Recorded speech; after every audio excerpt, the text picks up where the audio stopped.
जो नहीं मानता वो मुसलमान ही नहीं है। इस पे मुझे ये भी नहीं समझ आती कि ये इसके ऊपर कंट्रोवर्सी क्यों है, जब कुरान में वाज़े लिखा गया है कि नबी सल्लल्लाहु अलैहि वसल्लम अल्लाह के आखिरी पैगंबर हैं, तो इसके ऊपर डिबेट क्यों है?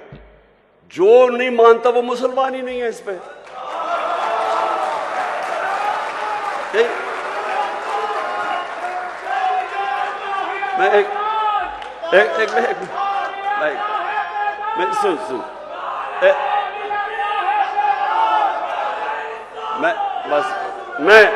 मैं सुन मैं सिर्फ ये कह रहा हूं कि ये बार बार के जी वो फलाना कायदियानी है, किसी के ऊपर भी उंगलियां उठाई जाती हैं।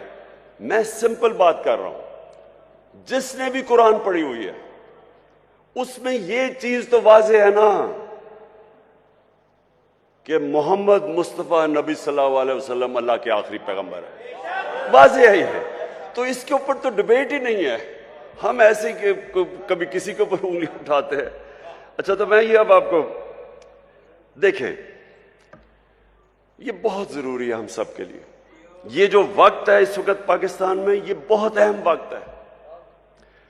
वक्त क्या है कि हमारे मुल्क के ऊपर बैरूनी साजिश करके इस मुल्क के वो नामवर डाकुओं को ऊपर बिठा दिया गया है जो 30 साल से चोरी कर रहे हैं। मुल्क आते हैं, हुकूमत करते हैं, मुल्क को लूटते हैं, वापस बाहर चले जाते हैं, फिर एनआरओ लेके फिर वापस आते हैं, फिर चोरी शुरू कर देते हैं, फिर बाहर चले जाते हैं, पैसा मुल्क का बाहर ले जाते हैं। अब मैं सवाल ये पूछता हूं कि अगर एक बहसियत माशरा हम इस जुल्म और नाइंसाफी के खिलाफ अपनी आवाज बुलंद नहीं करते और इसका मुकाबला नहीं करते, हमारे और भेड़ बकरियों में कोई फर्क नहीं है। इससे बड़ा जुल्म क्या है? चोरी। आप ये ऐसे है कि आपके घर में कोई चोरी करे, चोरी करके चला जाए और थोड़ी देर बाद के जी मेरी चोरी माफ कर दो। कौन करेगा? आपका कोई घर लूट के जाए, माफ करेंगे उसको? कहेंगे पहले पैसे वापस करो। तो करप्शन तो मुल्क का पैसा चोरी है। वो जो सारे अवाम का, जो स्कूलों पे, अस्पतालों पे, जो हर चीज अवाम की सहूलतों के लिए पैसा, वो चोरी करके बाहर ले जाते हैं और फिर थोड़ी देर बाद कहते जी इसको माफ कर दो। और जब इमरान खान नहीं मानता तो कहते बड़ा जिद्दी है। भाई मेरा अपना पैसा होता शायद मैं माफी कर देता इन चोरों को, लेकिन अवाम का पैसा है ये। क्या गुर्बत है? लोग भूखे मर रहे हैं। 5 करोड़ पाकिस्तानी 2 वक्त की रोटी नहीं खा सकते। उनका पैसा चोरी करके तुम बाहर चले जाओ और फिर आगे कहोगे जी अब इनको एनआरओ दे दो। देखिए, ये मुल्क का मसला है। मेरे नबी सल्लल्लाहु अलैहि वसल्लम ने वाज़ेह तौर पे कहा कि जो कौम छोटे चोरों को जेल में डाल देती है और बड़े डाकुओं को माफ कर देती है, एनआरओ कर देती है, नहीं पकड़ती, वो कौम तबाह हो जाती है। आज आप कोई गरीब मुल्क में चले जाएं, क्योंकि मैंने सारी दुनिया देखी है, किसी गरीब मुल्क में चले जाएं, गुर्बत का असल वजह ये क्या है कि वहां ताकतवर कानून से ऊपर है, कमजोर जेलों में जाता है। अब किसी मुल्क में चले जाएं, नाइजीरिया तेल के जखीरे पे बैठा हुआ है। सबसे ज्यादा जो तेल है वो नाइजीरिया के अंदर है। वहां गरीबों की फौज है। वहां क्यों गुर्बत है? क्योंकि उनके भी ऊपर लोग बैठ के पैसा चोरी करके मुल्क से पैसा बाहर लेके जा रहे हैं। स्विट्जरलैंड चले जाएं, स्विट्जरलैंड में कोई वसाइल ही नहीं है। हमारे जो शुमाली इलाके हैं, नॉर्दर्न एरियाज, स्विट्जरलैंड से दुगने बड़े साइज में और स्विट्जरलैंड से बहुत ज्यादा खूबसूरत है। वो मुल्क जिसके पास है ही कुछ नहीं सिवाय पहाड़ों के, वो दुनिया का सबसे खुशहाल मुल्क है, क्योंकि सबसे ज्यादा दुनिया के अंदर इंसाफ स्विट्जरलैंड में है। सबसे ज्यादा कानून की हुक्मरानी स्विट्जरलैंड में। किसी ताकतवर की जरूरत नहीं है कि मुल्क का पैसा चोरी करके बाहर चला जाए। किसी ताकतवर का जरूरत है कि किसी की जमीन पे कब्जा कर ले या किसी के घर पे कब्जा कर ले। कानून है, इंसाफ है। हजरत अली रज़ी अल्लाह ताला ने फरमाया था कि कुफर का निजाम चल जाएगा लेकिन नाइंसाफी और जुल्म का निजाम नहीं चल सकता। हमारा ये मसला है आज।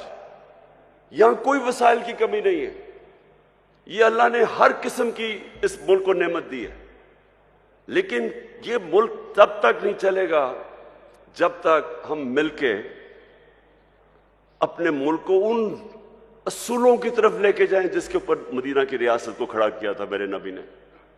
तो मैं आप मशाइख, मोअज़्ज़ज़ मशाइख, मैं ये चाहता हूं कि आप ये मेरे साथ मिलके ये मुल्क की हकीकी आजादी के लिए जहाद लड़ें।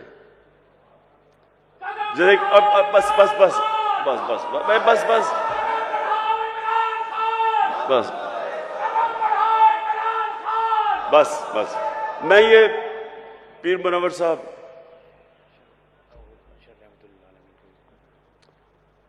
पीर मुनव्वर साहब, आपके बड़ों ने कायद आज़म की मदद की, उस सपोर्ट के बगैर पाकिस्तान ही ना बनता।